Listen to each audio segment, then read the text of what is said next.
നീയല്ലാതില്ലെനിക്കൊരാശ്രയം ഭൂവിൽ. നിന്മാർവിലല്ലാതില്ലെനിക്കു വിശ്രാമം ഏറെ. ഈ പാരിലും പരത്തിലും നീ സ്തുല്യനൻ പ്രിയൻ. എൻ രക്ഷകായൻ ദൈവമേ, നീയല്ലാതില്ലാരും.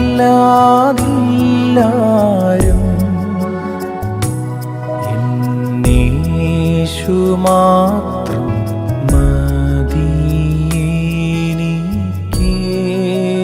നേരത്തും. ദൈവനാമത്തിന്റെ മഹത്വം ഉണ്ടാകുമാറാകട്ടെ. മനോഹരമായ ഈ നല്ല പ്രഭാതത്തിൽ വീണ്ടും നമുക്ക് ഏവർക്കും കർത്താവായ യേശുവിൻ്റെ സന്നിധിയിൽ പ്രാർത്ഥനയോടിരിക്കുവാൻ നല്ല നാഥനെ സഹായിച്ച നല്ല നിമിഷങ്ങൾ ഓർത്ത് വീണ്ടും വരുന്ന കർത്താവായ യേശു ക്രിസ്തുവിൻ്റെ നിസ്തുല നാമത്തിൽ സ്നേഹവന്ദനം അറിയിക്കുകയാണ്. പ്രിയ ദൈവജനം, ഇന്ന് രാവിലെ നമുക്ക് ചിന്തിക്കാനുള്ളതായ ചിന്താവിഷയം ഇപ്രകാരം മരിച്ചതും ജീവിച്ചിരിക്കുന്നതും എന്ന ചിന്താവിഷയത്തെ ആസ്പദമാക്കി ഒരു അല്പനിമിഷം നിങ്ങളുമായി ദൈവവചനം പങ്കുവെക്കുന്ന കാണാൻ ആഗ്രഹിക്കുന്നു. നമുക്ക് ഏവർക്കും പ്രാർത്ഥനയോടുകൂടി ആയിരിക്കാം. കർത്താവ് നമ്മെ ഏവരെയും അനുഗ്രഹിക്കുമാറാകട്ടെ.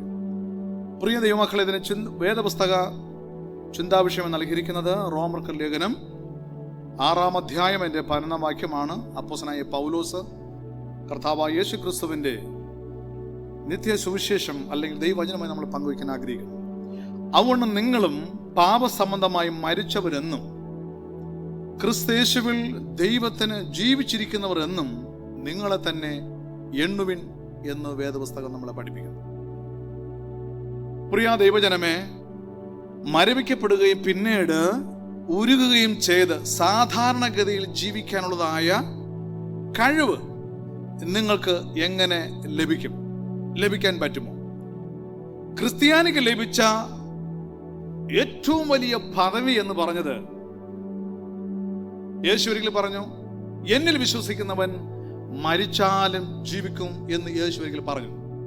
യോഹന്നാൻ സുവിശേഷം 11-ാം അധ്യായത്തിൽ. ഇതുപോലെ പാപസംബന്ധമായി നമ്മളെല്ലാവരും മരിച്ചവരാണ്. എന്നാൽ പൗലോസ് പറഞ്ഞു, ക്രിസ്തുവിൽ എല്ലാവരും എന്ത് ചെയ്യും? ജീവിക്കപ്പെടും. ഇത് എങ്ങനെയാണ് സംഭവിക്കുന്നത്? ഏക മനുഷ്യനാൽ പാപസംബന്ധമായി ലോക മനുഷ്യരെല്ലാവരും മരണപ്പെട്ടു പോയി.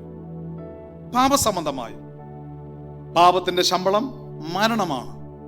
എന്നാൽ മരണത്തിനപ്പുറം ഒരു ജീവിതമുണ്ട് എന്ന് വേദപുസ്തകത്തിലൂടെ അനുദിനം എന്നോണം നമ്മൾ പഠിക്കുകയും ഇന്ന് അത് വിശ്വസിക്കുകയും ചെയ്യുന്നു. എങ്ങനെ?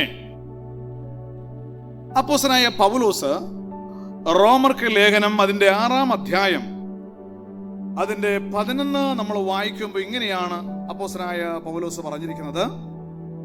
അവനും നിങ്ങളും പാപസംബന്ധമായി മരിച്ചുവെങ്കിൽ എന്നും ക്രിസ്തയേശുവിൽ ദൈവത്തിന് ജീവിക്കുന്നവർ എന്നും നിങ്ങളെ തന്നെ എണ്ണുവിൻ എന്ന് നമ്മൾ കേട്ടതായ വചനത്തിൽ പ്രഖ്യാപിക്കുന്നു. അപ്പൊ ക്രിസ്ത്യാനിക്ക് ലഭിച്ച സ്നാന സംബന്ധമായ അല്ലെങ്കിൽ ഒരു പുതുജനനത്തിലൂടെയാണ് ഇത് നമുക്ക് പ്രായോഗികമായ ഒരു അടിസ്ഥാന ജീവിതം അല്ലെങ്കിൽ വിശ്വാസ ജീവിതം നമുക്ക് ലഭിക്കുന്നത്. പാപസംബന്ധമായി മരിച്ചുപോയ നാം കർത്താവായ യേശു ക്രിസ്തുവിനോട് ചേരുവാൻ നാം സ്നാനത്തിലൂടെ നമ്മുടെ പാപക്കറകൾ കഴുകി യേശുവിനെ സ്വന്തം രക്ഷിതാവായി സ്വീകരിക്കുമ്പോൾ നാം യേശുവിൻ്റെ മരണത്തിൽ പങ്കാളികളാകുകയും മരിച്ചടക്കപ്പെടുകയും വീണ്ടും നമ്മൾ ഉയർത്തെഴുന്നേൽക്കുകയും ചെയ്യുന്നു. യേശു ക്രിസ്തു മരിച്ചു അടക്കപ്പെട്ട് ഉയർത്തെഴുന്നേറ്റതുപോലെ തന്നെ പാപിയായ ഒരു വ്യക്തി സ്നാനത്തോടുകൂടെ എന്ത് ചെയ്യുന്നു? പാപം കഴുകി അവൻ വീണ്ടും ഒരു പുതിയ സൃഷ്ടിയായി തീരുന്നു. അതാണ് അപ്പോസ്തലനായ പൗലോസ് ഇപ്രകാരം പറഞ്ഞിരിക്കുന്നത്. 2-5-ാം അധ്യായം 12-ാം വാക്യം വായിക്കുമ്പോൾ, ഒരുത്തൻ ക്രിസ്തുവിലായാൽ അവൻ പുതിയ സൃഷ്ടിയാകുന്നു, പഴയത് കഴിഞ്ഞുപോയി, ഇതാ അത് പുതുതായി തീർന്നിരിക്കുന്നു. അപ്പോൾ ഒരുവൻ ക്രിസ്തുവിലായാൽ ഒരു പുതിയ സൃഷ്ടിയായി തീരുന്നു. അവൻ യേശുവിനോട് ജീവിക്കുവാൻ തക്കവണ്ണം തീരുമാനിക്കുന്നു. അപ്പോൾ പാപസംബന്ധമായി യേശുക്രിസ്തുവിനോടുകൂടെ സ്നാനത്താൽ നമ്മൾ എന്ത് ചെയ്യുന്നു? ക്രൂശിക്കപ്പെട്ട് കഴിഞ്ഞു, നമ്മൾ അടക്കപ്പെട്ട് കഴിഞ്ഞു. എന്നാൽ പാപസംബന്ധമായി മരിച്ച നമ്മ പിന്നെ എന്ത് ചെയ്യുന്നു? ഉയർത്തെഴുന്നേറ്റിരിക്കുന്നു.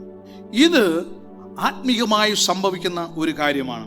എന്ന് പറഞ്ഞാൽ ക്രിസ്ത്യാനിക്ക് ലഭിച്ച സ്നാനത്തിന്റെ കൽപ്പന മരണത്തെയും ജീവനെയും പ്രതിനിധീകരിക്കുന്നു.